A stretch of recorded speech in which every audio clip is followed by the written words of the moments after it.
Hatibandha model college নিয়ে কিন্তু অধ্যক্ষের দাবিদার কিন্তু ৩ শিক্ষক কিন্তু আমরা যতটা এখন পর্যন্ত জেনেছি, এই ৩ শিক্ষক কিন্তু লিখিতভাবে অবৈধ ঘোষণা করা হয়েছে। বর্তমান যিনি দায়িত্বে রয়েছেন তিনি কিন্তু হাসেন আলী, এবং হাসেন আলী দায়িত্ব পালন করতেছেন। আজকে আমরা এই মডেল কলেজে এসেছি, আমরা যেটা দেখতে পেলাম যে সালমা নামে যে অধ্যক্ষ দাবিদার তিনি কিন্তু মডেল কলেজে আসার পর কিন্তু সেলিনা নামে চাকরি প্রত্যাশীকে তিনি কিন্তু চাকরির প্রলোভন দেখিয়ে কিন্তু ৪ লক্ষ টাকা নিয়েছিল। সেই ৪ লক্ষ টাকার ফিরিয়ে নেওয়ার জন্য কিন্তু সেলিনা নামের যে মহিলা, সে মহিলা কিন্তু সালমা যিনি অধ্যক্ষ দাবিদার ছিল তাকে কিন্তু টাকা নেওয়ার জন্য কিন্তু তাকে চাপ দিয়েছে, এবং সেখানে কিন্তু ঘটনাস্থলে সেই পুলিশ এসেছে, এবং সেই পুলিশ এসে কিন্তু বিষয়টা এখন পর্যন্ত জানার চেষ্টা করতেছে। ম্যাডামকে ৪ লাখ টাকা। কোন ম্যাডামকে? সালমা ম্যাডামকে। এখন আমার কোনো চাকরি নেই, আর উনি আমার থেকে সময় নিয়েছিল টাকার জন্য। এখন আমরা টাকার জন্য ওনাকে আটক করছি।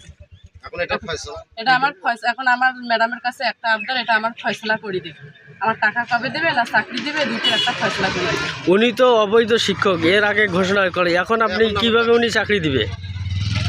এখন উনি বলতেছে আমার টাকা নাকি কলেজের ক্ষেত্রে লাগাইছে। এখন কে আমার কলেজের এখন টাকা আমার এখন টাকার দরকার, উনি টাকা দিতে চাইছে। এখন আমার টাকার দরকার, উনি টাকা দিবে। কি নাম আপনার? আমার নাম আমার চাকরির দরকার, আমার চাকরির কথা কয়ে টাকা নিচ্ছি। আমার মানে রাহিম, আমার বোনের সালমা চাকরি দেওয়ার কথা কয়া আমার বোনের কাছ থেকে ৪ লক্ষ টাকা নিছি। কে নিল? সালমা নিছি। এখন এই চাকরি দিবার কথা কয়ে এখন শুনে যাচ্ছে ওনার পোস্টে কোনো চাকরি নেই, ও চাকরি অন্য একজনকার চাকরি দেওয়া হয়েছে।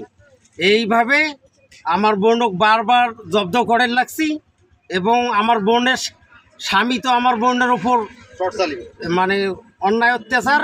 ওইখানে তুই টাকা দিলু ওখানে, ওই টাকা যেভাবে হোক তুই টাকা নিয়ে আয়, চাকরির দরকার নাই, যেহেতু চাকরির এখানে নিশ্চয়তা কেউ দিয়ে পায় না আছে।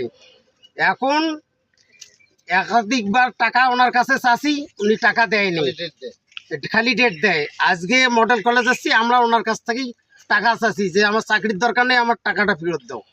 আচ্ছা, উনি যে বর্তমান অবৈধ শিক্ষক, এটা কি জানেন? এখন জানির বল লাগছে, এর আগে তো জানি না। আগে তো জানছিলেন যে উনি প্রিন্সিপাল, এই মডেল কলেজের প্রিন্সিপাল।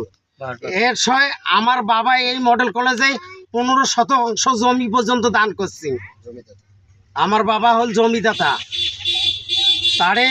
তারে মনে করো মেয়ে, তার কাছ থেকেই টাকা এই চাকরির প্রলোভন দেখে এনে টাকা নিয়েছে ৪ লাখ টাকা।